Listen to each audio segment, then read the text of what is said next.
पुण्या पुण्या। सबके होठों पे मुस्कान ला, कितना सुंदर है ये कारवां, छूट खिलावाला के पुण्या बड़ा पुण्या।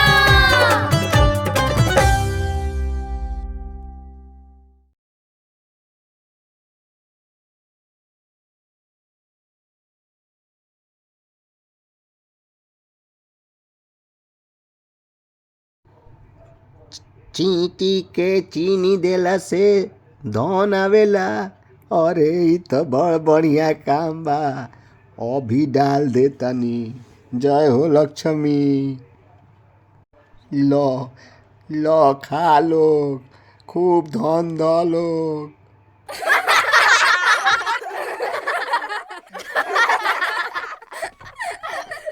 गोलू गुडू पिंकी किधर हो? जल्दी आओ। देखो अब तुम लोग पढ़ाई के साथे साथे रहे सहे का लूर भी सीखो लोग, समझे? सब सामान नीमन से सरिया के रखो। सब लोड हम ही पे पड़ रहा है।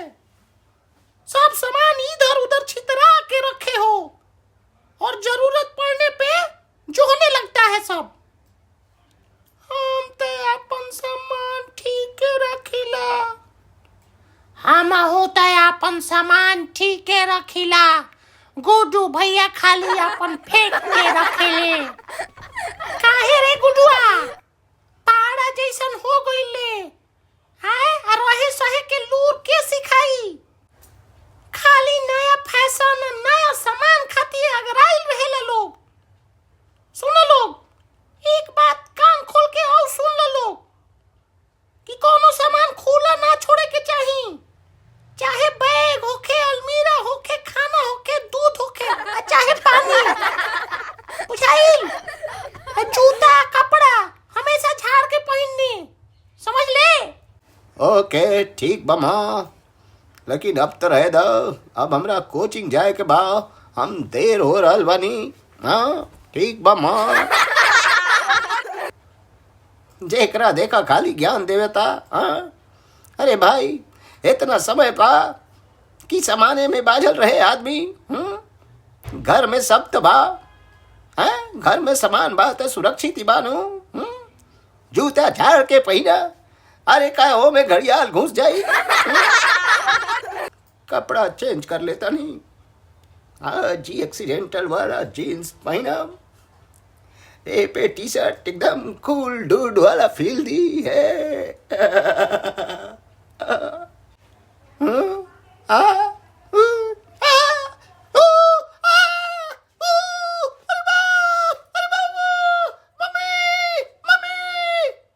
अरे का भइले गुडू, काहे चिल्लाता रे? अरे क्या हुआ गुड्डू, क्यों चिल्ला रहे हो?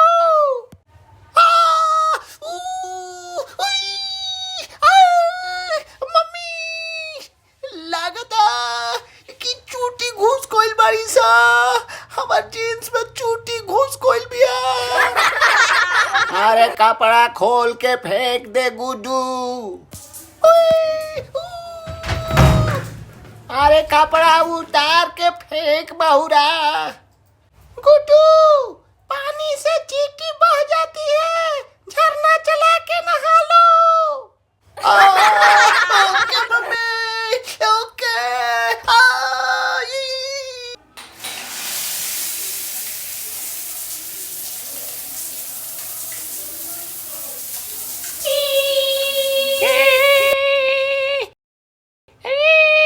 एक तो हमरा के अपन बदबूदार पैंट में जटे रहा, अब हमरा के पानी में बहावत रे। मम्मी,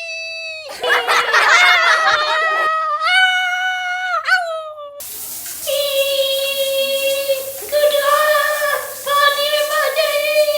अरे गुडुआ, तोरा तो ऐसा खत्म कि तो देश उजाड़े।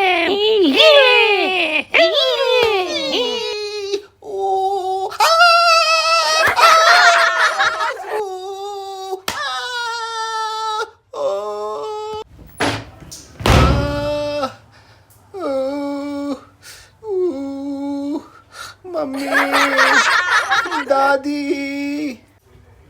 रे दादा, ई का भइल रे गुडुआ?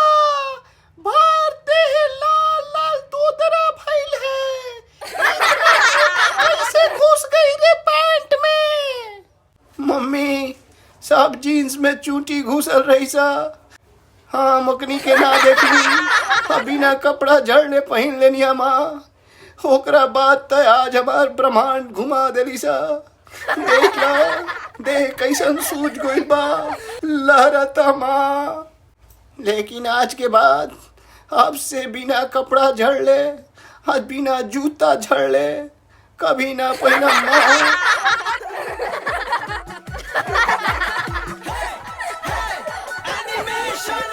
रंग रंगीला ई जहान बा, झूमेला सारा आसमान बा। देखा एनिमेशन वा के जलवा, मन में मस्ती के तूफान बा। इहे असली मजा बा, एनिमेशन वा के जलवा छायल बा। इहे असली मजा बा, एनिमेशन वा के जलवा छायल बा।